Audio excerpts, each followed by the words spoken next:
I am unashamed. What about you? Welcome back to Unashamed. As you can imagine, it's the day for Jase and I. I don't exactly know when you're going to be hearing this, but it's the day after the College World Series has ended, and Jase and I are very happy today. Maddie, not so happy. she's an Arkansas fan. She's been doing a little bit of hating on us, but she's going to get there. Sometimes it takes a while to get over stuff. She'll be okay. I'll pray for Maddie. But Jase, looks like you're fully dressed. My gosh, what is going on? I mean, Jase is in a full costume. This is Halloween. If you're not watching, Jase is in full-blown mode, Zach. Full purple and gold bloom. I am, but there's a story behind this. Actually, there's quite a few stories. Zach, are you surprised there's a story behind it? No, I'm not surprised at all. Now look, before y'all go, Jase looks like a clown. I flew in here. I think you look smashing, Jase, just for the record. I flew in here just a couple hours ago, and I got up this morning at 2:55 to make it to the airport. And so, but you know what? I've been giddy all day.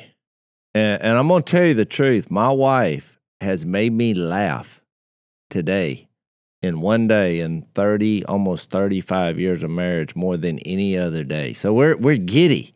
She just keeps saying Did funny she come stuff. back with you? Oh, yeah, she came back with me. I mean, the laughter started when I got up. I got up in such a good mood, which, look, I get up in a good mood because Jesus has raised from the dead. Mm-hmm. So, but I mean, if you just put a little extra topping on that, I went to Omaha in search of the 8th national championship for LSU, but I only had 2 days to be there for the championship game. So it's best 2 out of 3. Yeah. And wouldn't you know it, LSU won the national championship, and I got to see both games. Yeah. And so I just woke up, even though it was 2:55, and we didn't get back to the hotel last night. The game was at 1. I think it was at 1:30. And I think we got back at 9. So do the math. Old Jase hadn't had much sleep, but I was giddy.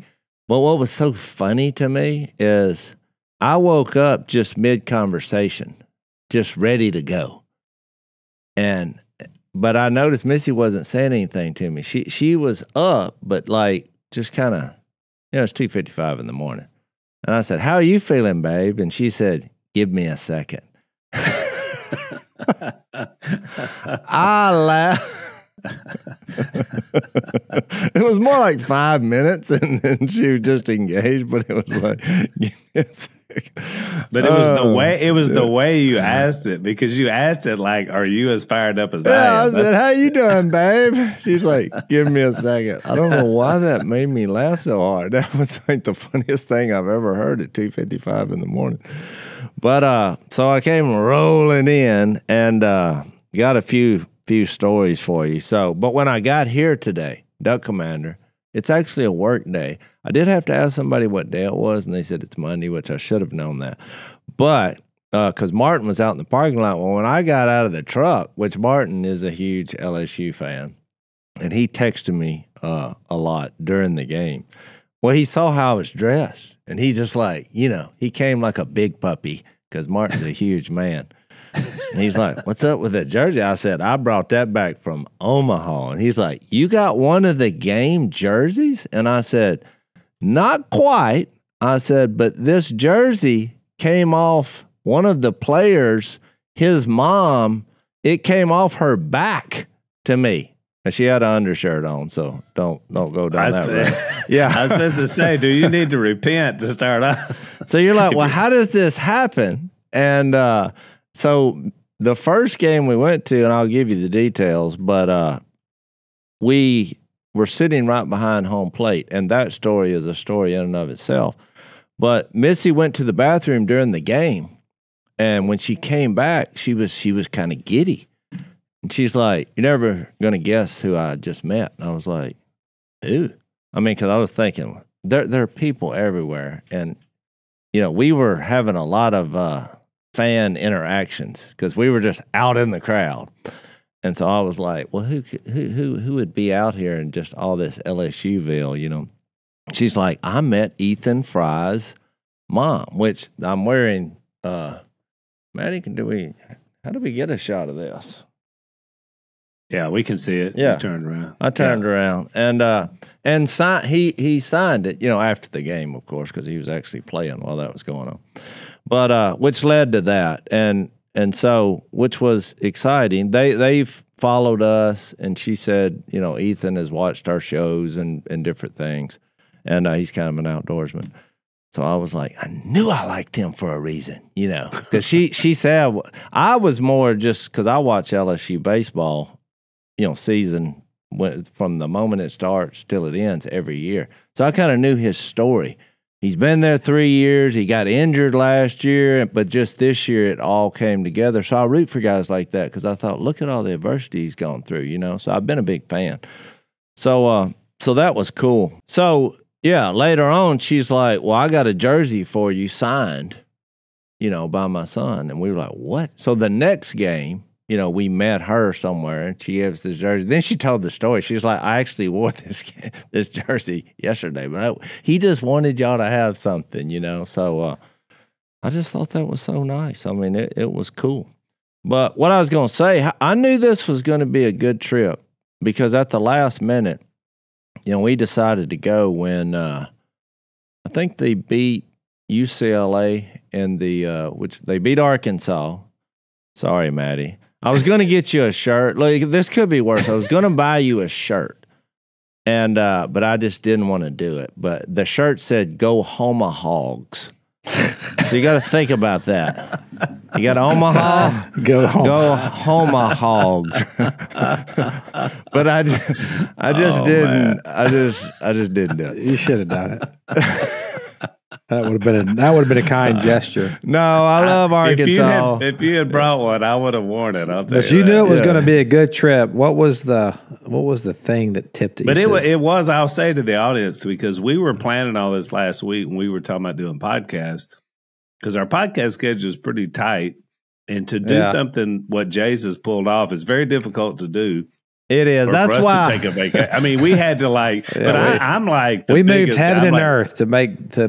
We possible. did because I told Jase, I was like, anybody that wants to make the move to Omaha, especially with LSU, I'm all in. So Zach was outvoted on everything 2-1 if he had a vote. Well, thank you. But look, Zach helped me out a lot because he has this little Hey Jack app thing that he's promoting. Yep. And so we did that. And look, everything was smooth. They gave us the money back. I mean, Missy mainly handled it. You can ask her. I think she's coming up on a podcast near you. But what happened was when we got to the hotel, I mean, it was 1 o'clock in the morning. And Missy's like, look at this. We walked into the room and there was this huge display with all kind of LSU gear. And one of the hats is the hat I have on, which that was probably in the top 5 of questions I got while I was at Omaha is, where did you get that hat? And the hat says Omaha Dynasty. Yeah. Yeah, it says Omaha Dynasty. Well, I didn't realize because I thought, well, somebody's making this hat wherever they got all this stuff because it was the kind of the technical team of the Hey Jack. Hey Jack, yeah. I didn't know they did that. But they called me this morning. They said, "Hey, did Jase like our gifts?" I was like, "What?" Oh, I said, "What were the gifts?" Oh, we got him because I saw your hat because you were behind home plate. And I said, "What is he?" And I saw the Omaha Dynasty hat. I didn't know that HeyJack.com did it. So, but they were so excited that y'all were using the platform. Really nice. And we figured out, between them and the hotel, they had this big display of stuff. And so the hat, we actually found the booth when we went to the game, outside the stadium. They have all these booths where they sell stuff. And it was just a little booth. The company was called Patches, and they actually did this. And just because they support our family and what we do in our platform, in our podcast, they were like, sure, we'll do this for you. And they came up with the Omaha Dynasty. I mean, we have won now 8 national championships in baseball. Not that I'm bragging. I think that's the third time you mentioned that, Jay. So here's the deal. We are expecting interest rates to drop in the future, and you could save a ton of money on everything that you finance. That's good news, right? But here's the thing. To cash in on the savings, you need a higher credit score. Well, how do I do that? You ask. With Smart Credit, which is a lot better than dumb credit. Good point. On average, Smart Credit users raise their credit score up 34 points in just 30 days. Imagine it. A lower car payment, better mortgage rates, and major savings on everything that you finance. Smart Credit's patented technology, what it does, it scans your credit profile and then it pinpoints exactly which bills that you need to pay and when you need to pay them to maximize your score. It'll actually show you how it will impact your score, which is great motivation for me. It's like having the best credit knowledge in your pocket. I've used Smart Credit as a way to increase my credit score. It works. I've noticed the change almost immediately. In the past, I didn't know about services like this, and I wish I would have known about Smart Credit. So don't wait. Take control of your credit score with Smart Credit and be ready to cash in when interest rates fall. Start with your 7-day trial at smartcredit.com/Phil. And for just $1, see how many points you can add to your credit score. That's smartcredit.com/Phil. Average point changes are based on historical data. Individual results may vary and are not guaranteed. But look, it was this young couple. It reminded me, Al, when we used to do trade shows with booths. Yep. And so if y'all want to give them some love, I think it's great. They do all, find them. Look up, they're in Omaha. I know that, Patches. So it was real nice. But I remember how this story got started. So when I came in, Martin was following me into Duck Commander today. And so he's like, why are you dressed like this? So I told him the bit about the shirt and the jersey. And so I said, I just want to make sure, I'm going to walk through the halls and make sure everybody knows that LSU won the national championship yesterday. And he's like, well, I don't think there's a whole lot of people here. I was like, what? It's Monday. Once he told me it was Monday, I was like, but it's actually their lunch break is when we're filming this. And so there were only 3 people here besides Martin. The first person that I found was just walking through the hall, and I think she's a receptionist. And I said, hey, I just did like this. And she looked and she said, I don't watch football. You're like, not football. And kept walking. And I thought, what kind of place is Willie running around here? I don't watch football? So the second person that I saw, and I said, hey, we're national champions. And she said, I'm so happy for you. And I think she worked for Sadie. Yeah. But she said it like that. So you got no affirmation until you said that out loud. That's the only 2 people we can find. And Martin said, oh, wait, I know there's one other person I know is here, and they're an Arkansas fan. Oh. And so when he opened the door, I just jumped in and said, how about them Tigers? And she said, get out of here. So it wasn't Maddie, was it? No, it wasn't Maddie. But on the positive side, Maddie, there's a person down about 4 rooms that y'all can console each other. She said, "Blue pig." I don't even know what that means, and I'm kind of glad. So,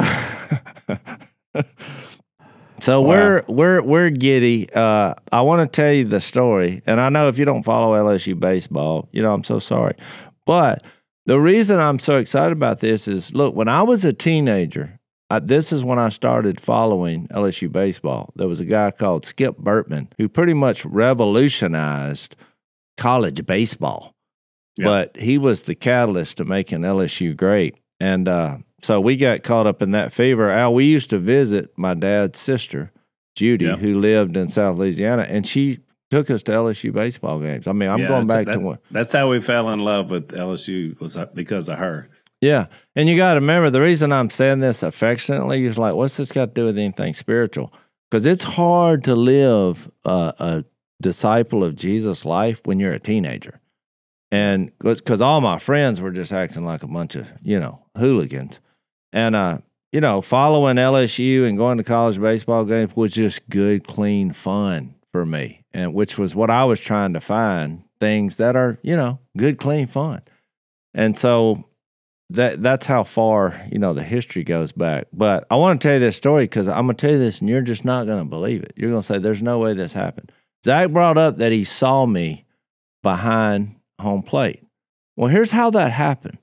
I have a guy in Omaha that I became good friends with, that the crazy part of this story is in 2013, LSU made it to the College World Series, and at the last minute, I wanted to go, but I didn't. It was pretty much sold out. I couldn't get in. Didn't know how to get in. But back then, I was doing social media, and so I noticed that one of the announcers, Kyle Peterson, followed me. He's one of the announcers in the College World Series.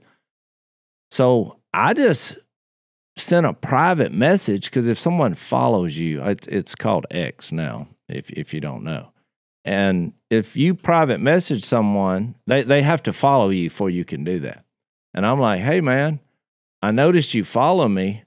You got any way you can hook a guy up with some tickets? I'm wanting to come, And look, what was surprising, because it wasn't like he was from Louisiana. I think he went to Stanford.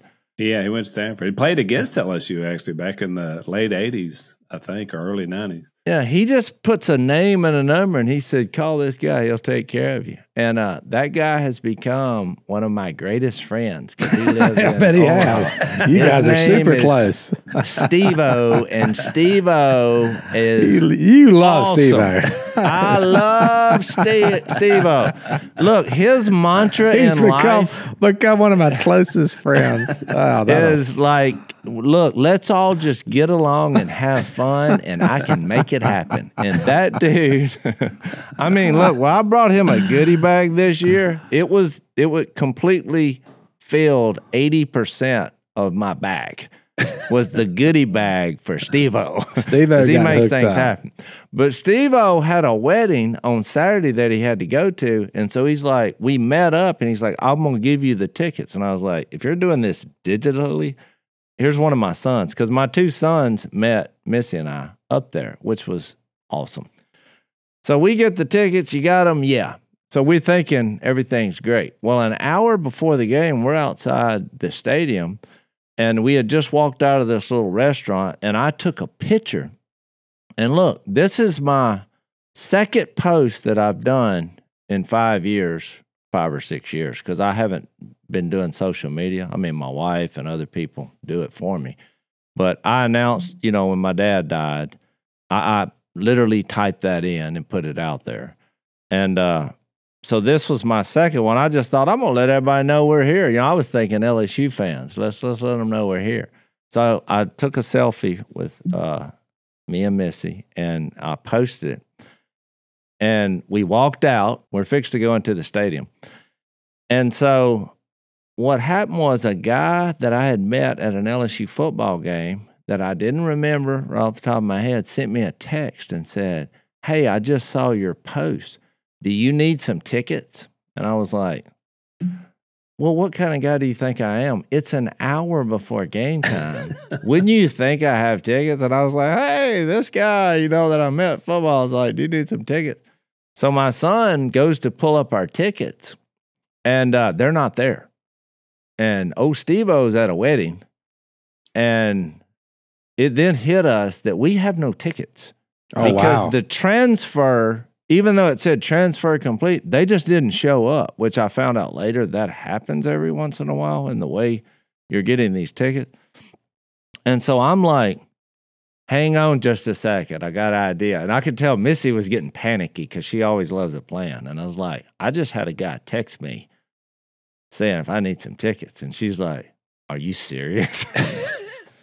So I said, hey, buddy, what about these tickets? And he said, yeah, if you're open to wearing a Raising Cane's hat, I got some tickets right behind home plate. So I read the text out loud, and Missy's like, babe, do not answer that. I was like, this guy's in my phone for a reason. I know him. I met him. And then I thought about it. I thought of all the strange requests I've ever had in my life. Yeah. Which I've usually said no to when someone will say, if you wear and fill in the blank, my answer is usually immediately no.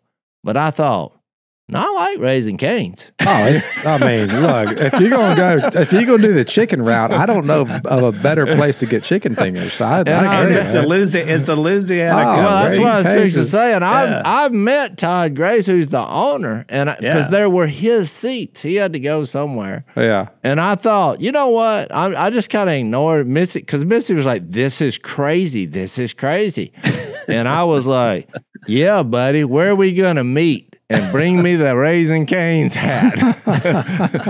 And he was like, everything was done digitally, you know, because he was like, well, let me introduce you to somebody. Well, I'm looking around, you know, and well, the next thing you know, it's a group text, you know, and it's some guy named Jeremy, you know, and he's like, who's your new best friend? Yeah. He's like, are you ready for the tickets? And I'm like, Steve-O's out, Jeremy's in. Jeremy has now replaced Steve-O. So all of a sudden, my two sons get on this because it's complicated the way they're doing these tickets. You got to You go. could have never done this. Well, you got to without- go to Ticketmaster. You got to have an account. I don't have all that. My son is they're over there just. You're an analog guy in a digital world. You just were trying to figure it out, but you just couldn't. You had to have if you didn't have your kids, you'd have been up the creek without a paddle. Oh, he'd have never went to the game.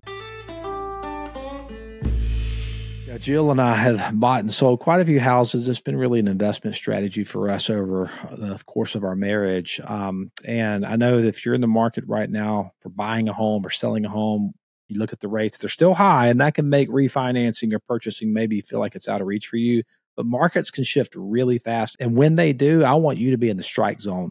Well, what's the strike zone? It's that sweet spot when rates dip just enough to meet your financial goal, your target goal, but it doesn't last long. So you got to be ready to strike and get those big savings when you finance your home. So at Sierra Pacific Mortgage, my friends Andrew and Todd and their team will get you set up and will keep you informed so that you can strike it when the time is right. So you need to go ahead and call them now. They have 40 years of experience. These guys really are the experts, and they make it easy because they keep everything in-house. So get pre-qualified today. Visit andrewandtodd.com, but do it now to get a priority spot at the front of the line before the rest of the herd jumps in. And when the market enters the strike zone, you'll strike first and save big. Call Andrew Del Rey and Todd Avakian, the guys I trust, and they can help you too. Call 888-888-1172. That's 888-888-1172. Or you can visit andrewandtodd.com. That's andrewandtodd.com.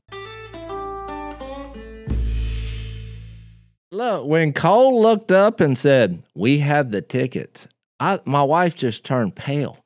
She was like, "This is actually happening?" And I'm like, somebody sent a message to Steve telling him, "We don't need those tickets. He can sell them. We never got them." You know, because I was thinking he's got 40 minutes to sell them. Yep. But so I said, "Oh, we're Raising Cane right behind home plate tonight," you know, which was my line. So we go in there, sit down, and I'm right behind home plate, which I didn't figure out. The reason they wanted me to wear the hat is because that shot is in every shot when the batter is trying to hit the pitch. We're right, you're there. Right Yeah, there. your big mug was right there the whole time. Here's the part I feel bad about because we're not watching TV, obviously. The part I feel bad about is the little banner that ESPN puts up that tells you the score. It was cutting my head off the entire game and my Raising Cane's hat. So it's a beautiful shot of my wife and two sons going, "Go Tigers," you know. So, sorry about that, Todd. My heart was in the right place, but somebody should have gone over there and said, "Hey, give this hat to your son." Yeah. Wow. So that's how we got in the game. Man. That is literally how we got in the game, and it worked out. And finally, Steve-O, about 2 hours later, is like, "Oh, no," because he's been at a wedding. He's just now texting his phone like it just happened. I was like, "Oh, no, buddy, we're good. It was awesome." I mean, because that was a great place to watch. How did you get into Sunday's game? That was Saturday's game, right? Well, Steve-O when I said the man makes things happen, so he's like, "Well, it's a 1:30 game on Sunday." It was 104 degrees. And look, by the way, I didn't tell you this. It was 100 degrees on the Saturday game, but it wasn't like 100 like you're thinking, because in Louisiana, it can be 90, and it's hotter than it was there at 100. Right. So it wasn't terrible, but we were in the shade behind home plate the whole time because it was 6 o'clock. But the next day, he's like, well, I got us a suite up here on the third base side. It has air conditioning just in case you get hot. I mean, we were outside watching the game, but if it got hot, you could walk in. I was like, Steve-O, what do I need to do for you? Yeah. Steve-O's back in, Zach. Back in. Oh, Steve-O. What have you done for me lately? Well, I'm glad you got hooked up, and I'm glad that the Hey Jack thing worked out for you. But by the way, if you do want to sign up, we are giving away $500 of travel voucher. So heyjack.com. Got less than a week left if you sign up. But I am glad you had a good time. I wish I could have been there with you. It was fantastic. It was like Missy said it right. She said, this is one of the few trips that we plan late and just everything went worked right, out. including a national championship. So I wanted to share that. Thanks for indulging me. I thought you wanted to hear the behind the scenes. And I will say this in a touching way. The stadium was 90% LSU fans. The Coastal Carolina had made up 10%, and I would say I met about 50% of everybody. And it was awesome because the number one thing that people came up and said was about our dad, Phil, and just, I mean, look, we literally had people walk up, with tears in their eyes, and there were a lot of Jesus conversations, in between. There was just a couple moments during all that. The one time I went up to the bathroom and came back, there was a girl I had taken a picture with a few years ago who had cerebral palsy. And her dad, which, now look, I didn't recognize him, but when he said, you took a picture with my daughter, and, I just stopped because the conversations were so meaningful. It was unlike any other experience because it wasn't like, hey, Duck Dynasty, take a picture. It was just downright spiritual.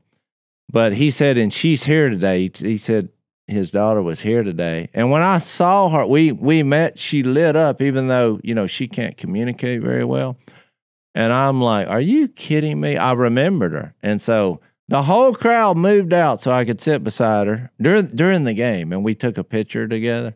And it moved me to tears. It was just because of her excitement, And so it was a wonderful experience just with that, being with the people. And a lot of people kept saying, are these people bothering you? I'm like, these are our people. They're from Louisiana, and they've supported us, and they couldn't have been nicer about my dad. And we couldn't have had more spiritual conversations. I love that. Yeah, I'm glad you said that about Coastal Carolina because I love their program. I mean, they're not other than in baseball, you don't know that much about them, but because of that, they've become pretty well known. And, obviously we're big Tiger fans, but I would be pulling for them most years when they were there, including the last time they won. Yeah, and I met a lot of their fans. And I know there's a lot of people in the Carolinas that love us, so we just want to say you guys had an awesome season. They did, and they had good attitude. We had a lot of funny jokes about the coach getting thrown out of the game. I mean, not that it was funny to them, but it was like at some point we just have to laugh about this and move on because it really engaged the crowd when all that happened. That was crazy, yeah. And so it is what it is. It at the end of the day, it was a baseball game, but the young men involved. I've had a special place for this year's team because I know a lot of them do Bible studies during the season, because I follow them real closely. And I got to meet Connor Benj before the game because once again, he saw the social media post and we kind of arranged a meeting for the game started. And I'm sharing this story because Unashamed Nation is a part of that because you know what he wanted to talk about?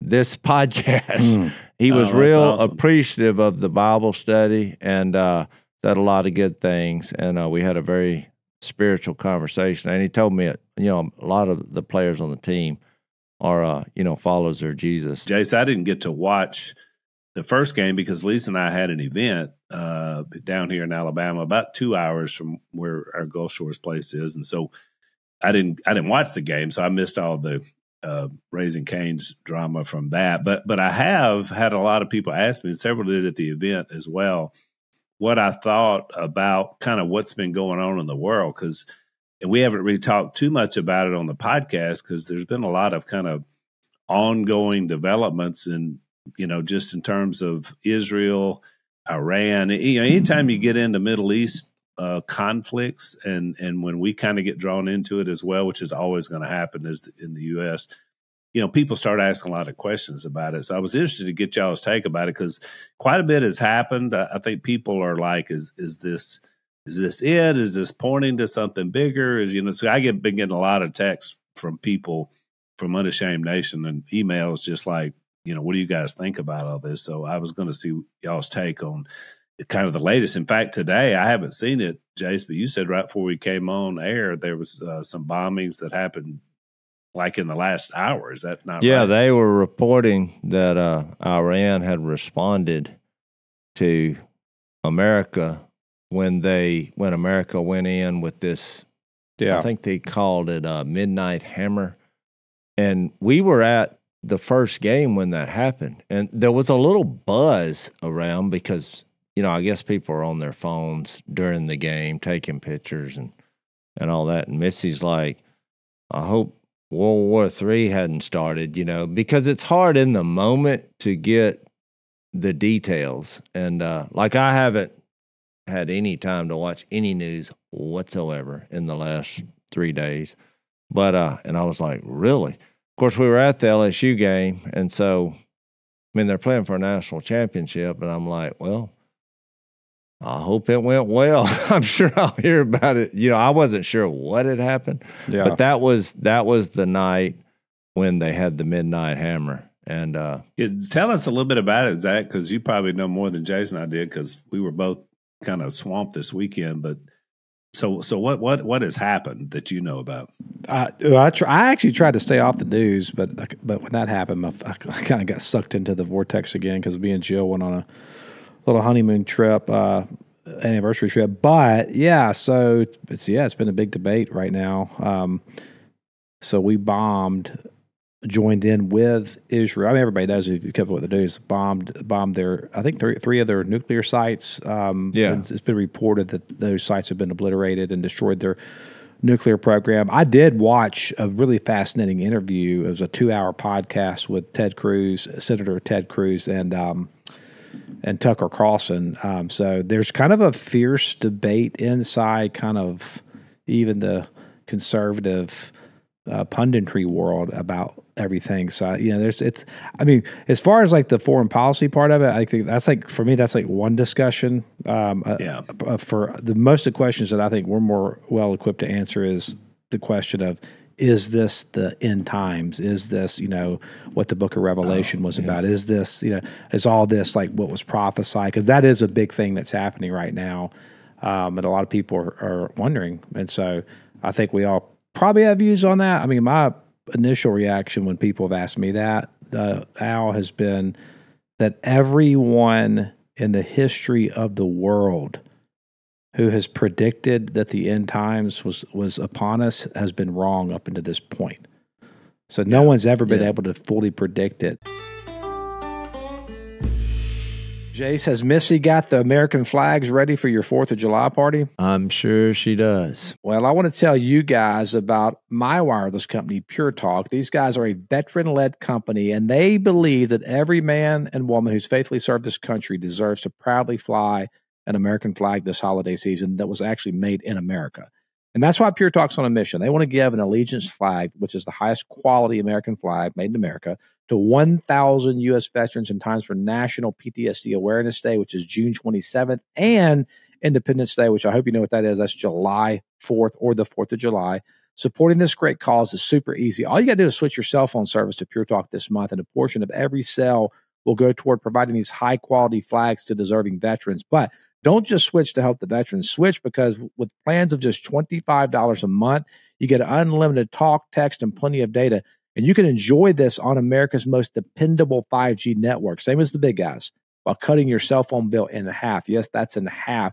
In fact, the average family saves over $1,000 a year. Look, I'm a Pure Talk customer, and I can tell you the coverage is second to none. I made the switch, and it took me less than 10 minutes. And these guys, they want to help veterans as well. They've donated money to support veteran learning trades after they get out of active duty. They're helping to eliminate veteran debt, and they're raising money to end veteran suicide. So just go to puretalk.com/unashamed to switch hassle-free in as little as 10 minutes. Again, that's puretalk.com/unashamed to support veterans and to switch to America's wireless company, Pure Talk.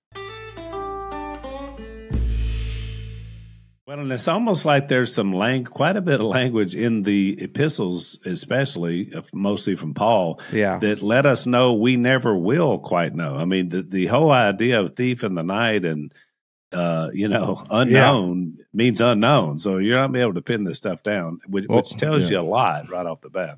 Well, when you get into a theological question about it, though, I mean, I go to all the verses about, the kingdom, that this whole idea of what we believe, and I mean, me, you, and Zach, is that the kingdom came to earth when Jesus, the King, died, was buried, and resurrected, and ascended to the right hand of God and poured out his Spirit, made it available for human beings. And those who surrender to the King become members of the kingdom. Now, having said that I think the kingdom of God is bigger than just that. I mean, you have the celestial world and, and how God works just in the world as a whole. He even uses people that don't believe in him in certain ways. But I do think that we're a part of that. And, what's crazy about this is I did a little study on Revelation, I'd say a couple weeks ago. And I did it because of our study in John. Yeah. And we're in John chapter 10, and you're like, well, wait a minute. That's the part where he says, I'm the gate, I'm the shepherd for the sheep. But there's a lot of that theme in the book of Revelation. Yeah. And so I want to give that in a podcast near you because, I jotted it down. I really wasn't thinking, we're fixed to be in some combat. I mean, the Israel-Iran skirmish had, I'm sure it's worse than a skirmish. I'm not sure how to describe that, had started. And a lot of people, because they see me, they realize, we do a podcast about the Bible study, and they were asking me the same questions that Zach was getting, which it's hard to give a one-sentence response to that. I'm like, well, I don't think the, Israel being involved and then God setting up a temple, at what people say at the end of the times. I just don't, I don't think, I think that's how would you describe that? I would say it doesn't make sense. And one of the things I was going to be a little more friendly than it doesn't make sense. No, I mean, I'm trying to think of how to say this in a nuanced way. I think it doesn't. But I think it doesn't fit. I think when we just did a pretty extensive dive into the picture from Daniel. We got into the Son of Man study recently. A very extensive look at kingdoms that are known kingdoms. And it is interesting. I will say this. It's interesting that when you talk about Iran, you're talking about descendants of Persia, which was one of those former kingdoms. And of course, Israel being one of those as well that's kind of come along through time. But when you look at that and you see the Greeks and you see the Romans, and then you see everything that's happened since, it becomes very difficult to try to put those pieces together, as some people do, in modern times, when you realize there was such a pushing towards the time of Jesus coming and something amazing happening with him as a king. I mean, we've been consistent in the way we've laid that out from an Old Testament perspective, from a gospel perspective, and from a New Testament epistle perspective. So to now come in and try to rebuild those same nations into something that somehow fits those texts, when we see it aiming towards something much more simple. I was told when I studied, go for the most simple explanation of everything first, and then see where you go from there. And that's kind of how I feel about it in terms of, from a biblical look at this, kind of current event. Yeah, and the interview I thought with Tucker Carlson and Senator Cruz was telling on at least one aspect of it. I think you have to separate this out. Like Cruz's argument when he was making the case for should we invade Iran was twofold. One was the second thing he mentioned was that they have the potential for the capacity to develop nuclear weapons very quickly, and they have already said death to America. And so there was kind of this whole thing of they're a threat to America. That's a fair argument. The first argument that he made that he said was his primary reason was because he referenced Genesis 12, although he didn't know where it was at in the Bible. But he said, I learned in Sunday school that I'm a Christian and that we should those who support Israel will be blessed, and those who curse Israel will be cursed. And it was a reference to Genesis 12 at the beginning. If you got to, but keep in mind, we've talked about this, by the way, in this podcast. Genesis 11, Tower of Babel, nations were created for the very first time because of their attempt to build a tower to God. And then Genesis 12 is the conversation that God has with Abram. So the context of that verse he mentioned is that it's God pulling a portion out for himself. And what Senator Cruz was alluding to was what's called dispensational eschatology, which I don't think that's a good basis for foreign policy. I think it actually is very dangerous. So I didn't like that side of what he said at all. And Tucker was pushing back on him, saying, where does it say that? What does that mean? Who is Israel?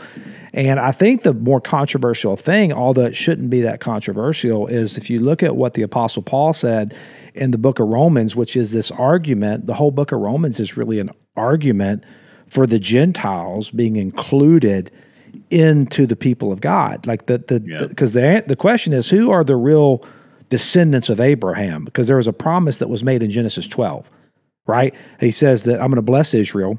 And then he says, I'm going to give you, throughout multiple times throughout Genesis, he says, I'm going to give you as many grandkids as there are stars in the sky. So when Abraham looks up, he says, count the stars. I can't count them all. That's how many grandkids you're going to have. So then the question is, well, who is it actually that is the offspring of Abraham? That's the real question. And I think that's important question to answer. And Paul answers that question in Romans 9 when he says that, he says in Romans 9 that to Israel, he says, the Israelites, to them belong the adoption, the glory, the covenants, the giving of the law, the worship, the promises. To them belong the patriarchs, and from their race, from their DNA, according to the flesh, is the Christ, who is God over all, blessed forever. Amen. So in other words, that when God became flesh, he became the flesh of Israel. But then he says in verse 6, it's not as though God's word has failed. For not all who are descended from Israel belong to Israel. This is the Christian teaching, by the way. This is the Apostle Paul. Not all who are descended from Israel belong to Israel. Verse 7. And not all are children of Abraham, because they are his offspring, but through Isaac shall your offspring be named. What does that mean? Well, he tells us, verse 8. This means that it is not the children of the flesh who are the children of God. In other words, it's not the DNA. It's not their ethnicity, but the children of the promise who are counted as offspring. So we are actually children of the promise. That's the whole point of Romans chapter 9, 10, and 11, is that it's those who will come to Christ through faith. That is the true children of Abraham. And so that could be Jewish people, that could be Gentile people, that could even be Iranian people. There's a massive revival going on in the Middle East right now. I'm glad you brought that up, because I was going to say that, our good friend Larry Bowles, we've had him on several times. His primary work in Athens were Muslim refugees coming through, and a lot of those folks that were converted leaving wars in the Middle East, they took the gospel back into their countries, whether it was Syria or Iran or all these different countries. And so some of the main leaders in the church that was established by Bowles and a lot of other people, they're doing a huge work in Iran. And so there's a lot of our brothers and sisters that are there. I mean, they're under the regime as well. Obviously, it's a bad situation for them, but it's not like everybody in Iran. It's not like you can just have one monolithic brush and say, well, they're all infidels, or they're all this, or they're all whatever. That's what they do to us. Yeah. And we're just like, no, there's a lot of brethren. There's a lot of yeah, but the foreign livers. policy aspect of it, I mean, I think that you can make a case for bombing their sites. I mean, that's its own thing. I don't think you can make the case from the scriptures at all. I don't think the Bible, and I also think that ties into, are we in the end times now? Nobody knows. No one knows when the Lord's going to come back. Which it's certainly like whatever that view of the, like you mentioned, Jase, the building of a third temple and all that. I mean, I don't see that in the Bible at all. All right, guys, summertime is here, which means the kids are going to be at home and they're going to be looking for something to do. And if you're not filling their hearts and minds with truth, you can be sure that the world is ready to fill it with lies. And that's where our friends at Brave Books come in. We love Brave Books. They help parents raise strong families by teaching biblical values through powerful, faith-filled stories. In fact, each month, Brave sends out a new book that teaches lessons like courage, forgiveness, or standing firm in your faith. In fact, I think Missy wrote a book. Yeah, I have it here, Because You're My Family, which when you think about it, people say there's no manual out there for parenting, but actually the Bible and its principles is the greatest manual for your marriage and your kids. And Jep and Jessica, they wrote one called Dear Valor, but they have a whole collection of these, and it's good spiritual principles and wonderful stories for kids that you can read your kids over and over again. So when you subscribe to Brave, you'll not only get a new book each month, but you'll also get access to Brave Plus, which is their new streaming platform packed with safe, uplifting shows like Strawberry Shortcake, Bob the Builder, and Iggy and Mr. Kirk with Kirk Cameron. So while the world tries to confuse and distract, Brave helps families stay grounded. What you put into your kids' brains is going to affect how they live. And these books will reinforce their faith and their family values. Head on over to bravebooks.com/unashamed and use code unashamed to get Missy's book, Because You're My Family, and Jep and Jessica's book, Dear Valor, for free. That's bravebooks.com/unashamed. Raise them with the truth. Raise them brave. Well, I know this. We're all individually at the end of our time. When you look at time relevant to how much time there is and how long you get to have a part of that as a human being. That's right. You know, if you think about it that way, you get what even the book of Psalms says. What do you get?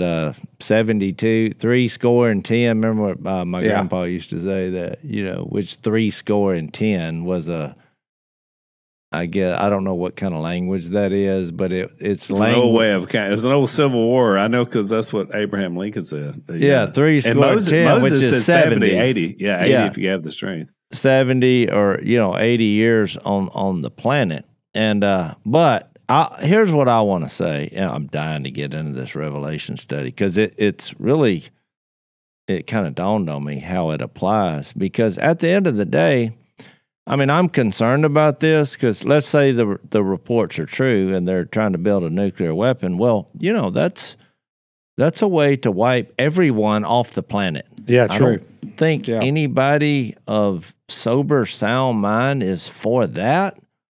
And so if you get a regime that is bitter and, a lot of their chants or, from the radical side of that agenda is death to America, and they're building a nuclear weapon, it might ought to get your attention if you're leaders of a nation, the nation they're saying death to America. So, I mean, I think what's embittered everyone is because it was kind of the same narrative when we went into Iraq with Saddam Hussein, and it was like they have weapons of mass destruction. And then I'm pretty sure that it's universally it was a big nothing burger. That was brought up. I mean, Tucker brought that up. I think that's a fair point. I mean, but in this case, they're like, well, they're building a nuclear weapon, and Israel has always kind of been,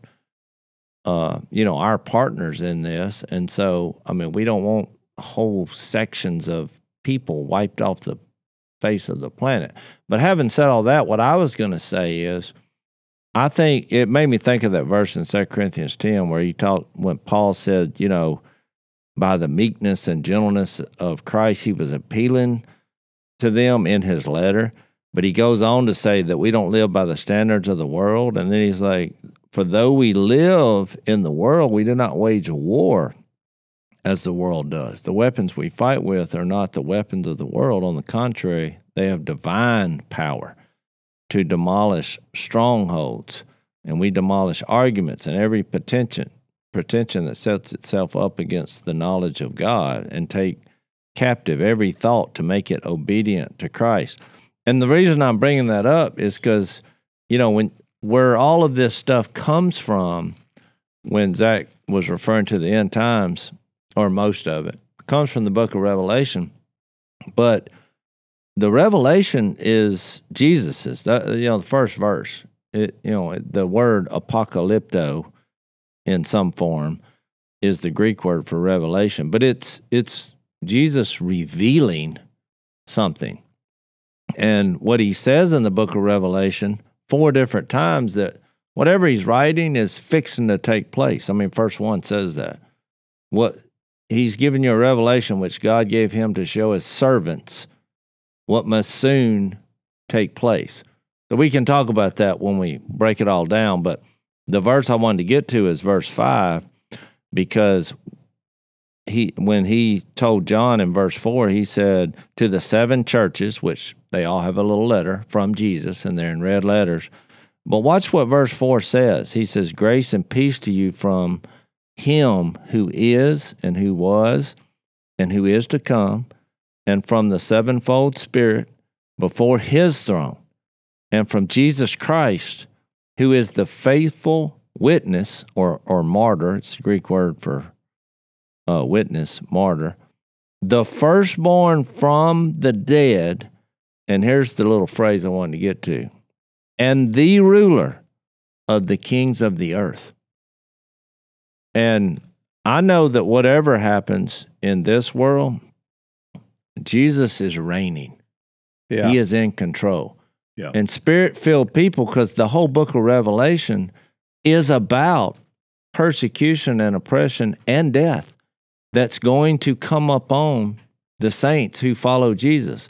Now, in this context, we all believe it was coming from the hands of Rome. That's why we went through the Daniel 2 and the Daniel 7, and it has the 4 kingdoms, and the last one was Revelation. The last one was the Romans, and it just so happened that when John's having this vision, that's who was in control, was the Romans. Yeah. And if you just look in the history books, they were killing Christians in violent ways.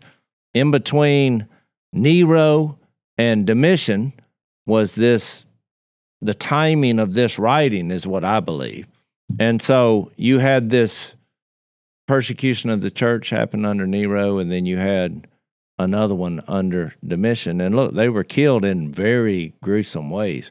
And so I believe that John had this vision from Jesus revealing these things, that no matter what happens on this earth, when it comes to war, oppression, even if they're attacking Christians, that you're going to win. I mean, I think that's what it's about, because of verses that goes on to say, when Jesus said, do not be afraid. Well, why does he tell them not to be afraid? Because they're fixed to be persecuted. And they were in history. It says, do not be afraid. Jesus said, I'm the first and the last. I'm the living one.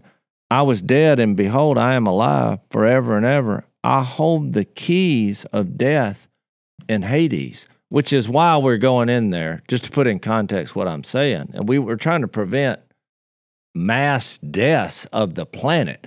But on the other side of this, Jesus is reigning, and he conquered death itself, which is what the book of Revelation is about. Even if you were persecuted and killed, you have God's Spirit, you're coming back from the dead. That's just the point I wanted to make. Yeah, and I think it matters, because if you take the position, which is a very popularized position because of a couple different things. One, you had that Left Behind series that blew up back in the 80s, and then you've got which kind of popularized the view that the end times prophecy, prophetic views, dispensationalism. You also had, and this has been well written about and discussed, Darby and the Scofield Bible, reference Bible, where that kind of entered into the American psyche in the mid-19th century. But the reason why I think it matters, because if you have a a robust dispensational view of the whole thing, then it's going to really kind of have a pessimistic view of the world, which is basically the world's going to hell in a handbasket. Buckle up, boys, grind it out, and just hang on for the second coming, which can lead to a form of Gnosticism, that this earth doesn't matter, the physical universe it's a hell in a handbasket, it's all going to be, we're looking for the future.